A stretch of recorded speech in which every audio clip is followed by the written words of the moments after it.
Okay, class, this is Ms. Page, and for the purpose of helping you out with a retest on this, I am going to make a video going over these questions. So listen carefully, and as you go through them, this is what I want you to identify. Did you get it right? Did you get it wrong? Did you get it wrong? If you did get it wrong, did you get it wrong because of a simple mistake? Did you misread the question? Was there vocabulary that you didn't know? And if you did, write the words down. And also mark if you need to restudy something and if you showed your work or didn't show your work. So this is our STAAR practice test for April that we did on April 22nd. And this was the answer document, and we'll move on to the questions. Okay, the first question. Says the arrow on each spinner below was spun one time. Which one of the following diagrams shows all of the possible outcomes when each arrow is spun once? Okay, so if this arrow is spun, we'll have the answer choices of 1, 2, 3, or 4. Okay, and then if this one is spun, you're either going to get a blue or a green. So we're looking for the one of A, B, C, or D that has all the combinations. Okay, and when you go here, we've got combinations of 1, 2, 3, and 4, and 1, 2, 3, and 4 again, and that's not the same as this, so it's definitely not that one. Okay, here you're going to have the 1, 2, 3, or 4, and then the blue or the green. There's no way you're going to get 2, 3, 4, or 1, 3, 4, or 1, 2, 4, or any of these other combinations that are up here, so it's not going to be that one either. The third one, we have our 1, 2, 3, and 4, and we have blue or green all the way across. Blue, green, blue, green, blue, green. So that one is the correct answer. And then if you go to the answer choice D, this one has blue or blue, green or green, blue or blue, green or green. No way. Not that one. So the only one that makes sense is answer choice C. Moving on to the next question. Which Venn diagram correctly describes the relationship between whole numbers and integers? Guys, you've got to remember that all of the counting numbers that are natural numbers are the smallest group, and that is included in your whole numbers. Remember, the whole numbers difference between the counting numbers is that it has a 0 too. And then inside, or outside of those two, I should say, we've got the counting numbers, then we've got the whole numbers, then we've got the integers, and then the integers falls inside of our rational numbers. And remember, rational numbers, the difference is the fact that it has fractions and decimal numbers. And then anything that is a non-repeating, never-ending fraction or decimal is considered an irrational number, and that's a whole different circle out here, these little irrational numbers. And the most common example of irrational numbers is pi. But all that said, the only one of these that shows whole numbers inside of the integers, just like it is here, is the last one. Okay, this one is reversed. Whole numbers, all whole numbers are integers, but it doesn't work the other way, so you can't put integers inside of whole numbers. This one, the way it's shared, no. These two circles are completely separate. Your whole numbers should be inside of the integers. So the only one that makes sense is answer choice D. And you should have crossed off the other answer choices because they did not work. Moving on to the next one, number 3. Javi has a bag of marbles that are identical in size. He's got 6 red, 4 blue, 7 yellow, and 3 orange marbles. Javi conducted a probability investigation, and without looking, he drew a marble from the bag, recording the color and returning it to the bag. He drew a marble 60 times, and these are the results of those 60 times. He got a red 15, a blue 12, a yellow 21, and an orange 12 times. Which of the following statements is true? So, based on the experimental data, that's this data, Javi is expected to draw a red marble 30 times out of 100 draws. Well, we're going to say red 30 out of 100. That's what this is saying in the answer choice. And in the experiment, red is 15 out of 60. These two are not equal. Okay, 15 is 1/4 of 60. So that makes that an incorrect assumption. The next one. Based on the theoretical probability, Javi is expected to draw a blue marble 40 out of 150. So we got blue this time. Blue. Make that a B. Okay, 40 out of 150. Theoretical probability. That is the number of blue marbles, which is 4, out of the total number of marbles. So if 4 out of, if I add these up, 20 marbles are blue, then these should be equal to each other. So I know 4 times 10 is 40. So if I do 20 times 10, I don't get 200. I get 200, and that's not the same as 150. So it can't be that one. They're not equivalent fractions. So not answer choice G. Moving on to the next one.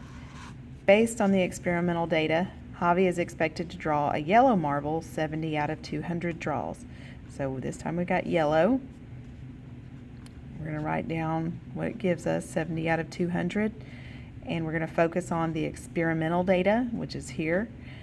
And yellow, that's 21 out of, remember that was 60. Okay, so the easiest thing to do on this one, we're going to divide this by 3 and divide this by 3, and I'll show you why. Because 21 divided by 3 is 7, and 60 divided by 3 is 20, and 7/20ths and 72/100ths are the same thing. Because if I multiply that times 10 and multiply that times 10, I get 70 over 200. Same thing. So H is our correct answer. And just to make sure, we'll do answer choice J based on the theoretical probability. Remember, in theory, that is the number of possible outcomes down here and the number of positive outcomes. And this time they're talking about the orange marble. So how many orange marbles are there? There are 3 orange marbles. So we're going to say 3 out of 20 is equal to this that they gave us, 50 out of 250. The easiest thing to do on this one, let's see. Let's remember our cross products rule. If you have 2 fractions and they're proportional to one another or they're equivalent to one another, your cross products will be the same thing. So if I cross multiply here, 50 times 20 equals 1,000, and 3 times 250 is 750. My cross products aren't the same, so they are not equivalent fractions. So it's not answer choice J. Okay? Moving on. Number 4, Sasha's dad runs a cupcake bakery. The final step in icing each cupcake is using white icing to create a linear design on top. The manufacturer predicts that 1 out of every 50 cupcakes will have a flaw in the design. So 1 flawed out of 50 cupcakes. Okay. If Sasha's dad prepared 98, I think a lot of people miss this word, dozen cupcakes, 98 dozen cupcakes last week, approximately how many cupcakes would be expected to have a flawed design? Okay, so 98 dozen cupcakes, and it also says approximately. Well, let's call this 100 dozen cupcakes. 100 dozen would be 1,200 cupcakes. So let me rewrite that again, 1,200. All right. And the number that are flawed, we have to figure that out. That is our X, the unknown number of flawed cupcakes. So we would have 50 times X equals 1,200 when we found our cross products. And if you divide both sides by 50, X equals 24. So 50 goes into 1,200 24 times. That means 24 of our cupcakes are flawed. That means it is not any one of those. I had a lot of people put 2 cupcakes because they did not read that. They read 98 cupcakes. That's about 100, so that would be 2 flawed ones. And they stopped right there. But you have to read very carefully. All right, next one. This one, Valdemar has a spinner like the one shown below. Valdemar would like to increase the chance of the following events. Spinning an even number, that would be the 2 or the 4. Spinning a number less than 4, that would be 1, 2, or 3. Or spinning the square root of 9. The square root of 9 is the number that you multiply by itself to give you 9, and this is what that looks like, square root of 9, which would be 3. So if he wants to increase the chances of getting a 2 or a 4, a 1, 2, or 3, or 3, then the thing that he can do is remove the 5 from the spinner. And the reason why, the one that best supports his reasoning, is the fact that it's not a desired event. Okay? So if he wants to increase the chances of the other stuff, then he can take away the 5 because it's not a desired event. It's not because it's the greatest number. It's not because it has any bigger of a probability than the other ones. It has the same size section. And then the first one, the number 5, takes up more space on the spinner. No, it doesn't. So the only one that makes sense is answer choice D. Okay. Number 6, Roland sold candy bars for a school fundraiser during 3 weeks. Some information about Roland's candy bars is provided below. Okay, so the first week he sold 26 candy bars. The second week, the number of candy bars he sold during the second week was 4 less than 2 times the number of candy bars he sold during the first week. So we know he sold 26, and 4 less than 2 times that, 26 times 2 is 52, and 4 less than that would be 48. So in the second week he sold 48.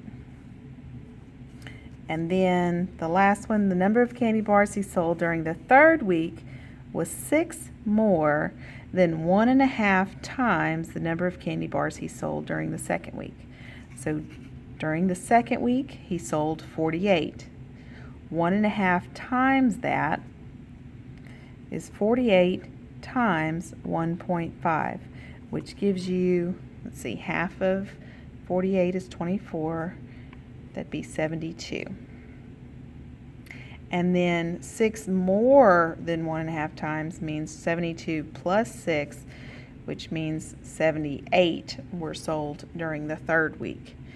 So Roland has sold a whole bunch of candy bars. The question, what's the total number of candy bars that he sold? We add this up. 16 and 6 is 22. 8 and 7 gives me 15. That means that during those 3 weeks, Roland sold 152 candy bars, which is answer choice G. Okay.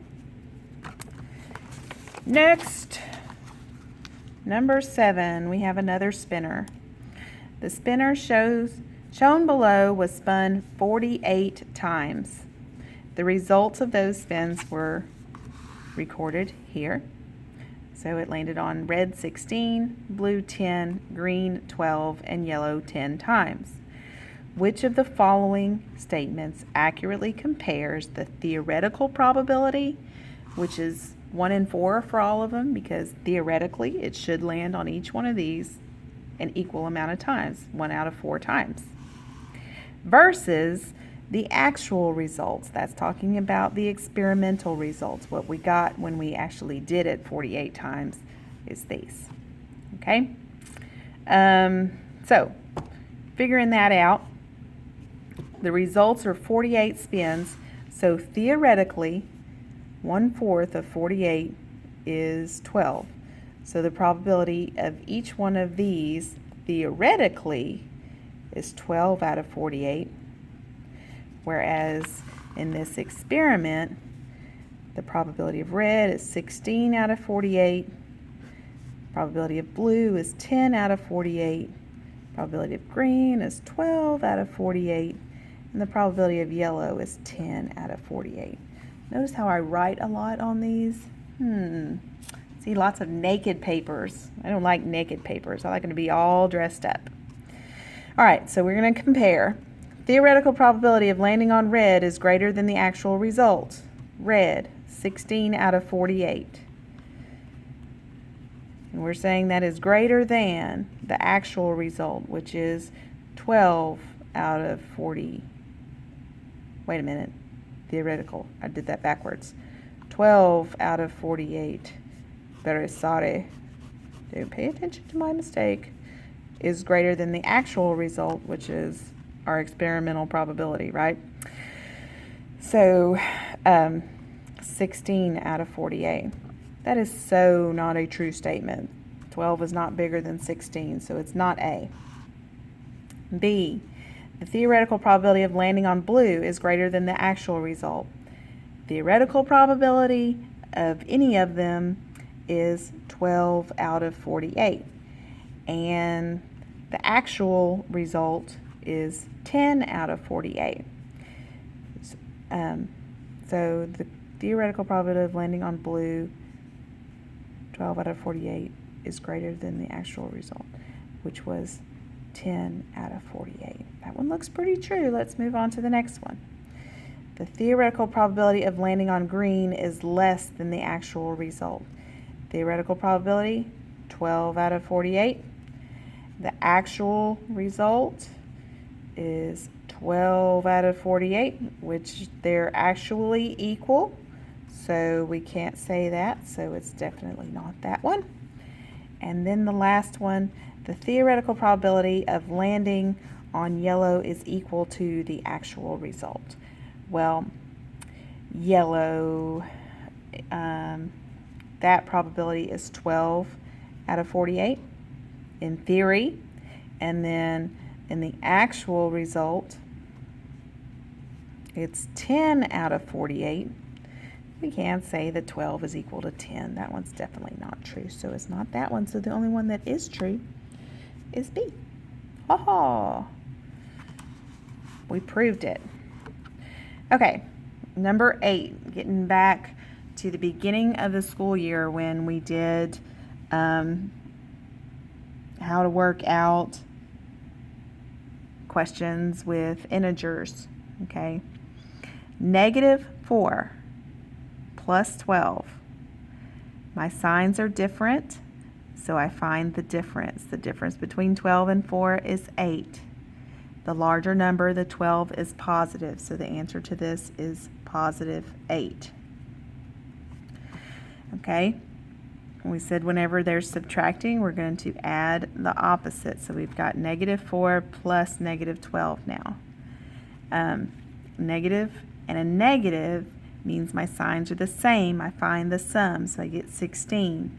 My larger number, the 12, is negative now, so that's negative 16 is my answer. Multiplying with positive and negative numbers. If we're multiplying positive 4 times a negative 12, a positive times a negative is a negative number, and 4 times 12 is 48. And then the last one, negative 4 minus negative 12. Remember, when you're subtracting, you add the opposite. So now we have negative 4 plus 12. That's the same thing as the first one, and that gives us 8. Okay, so we're looking for the one that has the least value, and the least value is that one. Cross off these other guys.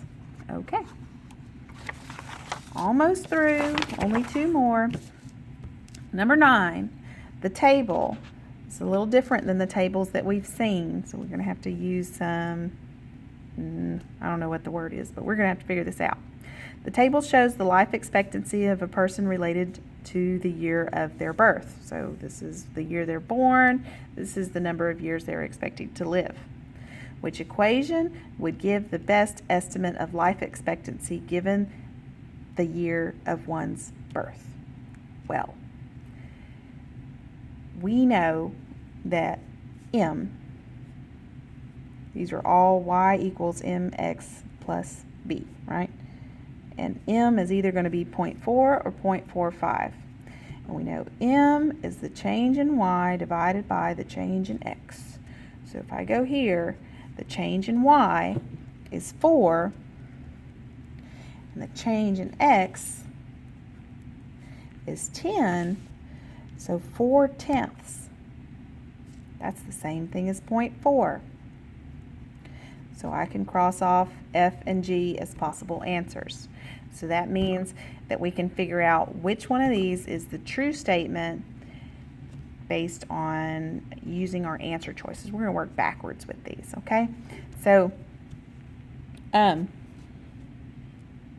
if I use these x values and I get these corresponding y values, then we know that we found the one that's correct. So if I take J and I use the very first one because it's the easiest numbers, 1944. Okay, so I say I have an ordered pair. That's x, that's y. If I plug them into answer choice J, I've got y equals 0.40x minus 716. So I take my x and I multiply it times 0.4. So 0.4 times 1900 minus 716 hopefully is going to give us 44, so we don't have to work out h. 1900 times 0.4, 0.0637, bump the decimal over one place. Okay, 760. 760 minus 716 minus 716 gives me 44. Look, 44, 44, which was y. So we got the corresponding value of y, so we don't have to do h because I don't want to. So J is the correct answer, and if you did that with any of these x's with the y that goes with it, you would get that same answer. You would put 1960 in there, multiply it times 0.4, subtract 716, and you would get 68. It would work for any of them. Okay. This is a long video. The last one, number 10, Miranda made a model airplane using a scale in which 0.25 inches represents 2 feet. So we know x is side to side, we know y is up and down, and look at this. Oh my goodness, we're going to have to go x, we're going to have to go y, and 0.25 is 2 feet. So if I multiply 0.25 times 4, I get 1. 2 times 4 is 8. 2, 16. Okay, which one of these has those values? Well, if I go here, 1, 8. It's not matching up, so no. 1, 8. Haha, 2, 16. That one looks pretty promising. This one, 1, 8. That's way up there, not even on the graph. Nope. And this one, 1, 8. Oh, that one's on there. But when we go to here, 2, 16 is right there. It's not on that line, so it's not that one. So there's 1, 8. There's 2, 16. And if we kept on going, all of these points would be on there, and that is the correct answer. Yay, we found it and we finished. And make sure that you have all of your corrections, that your work is shown, and turn it back in so that you can get a better grade. Okay, guys. Where's the stop button?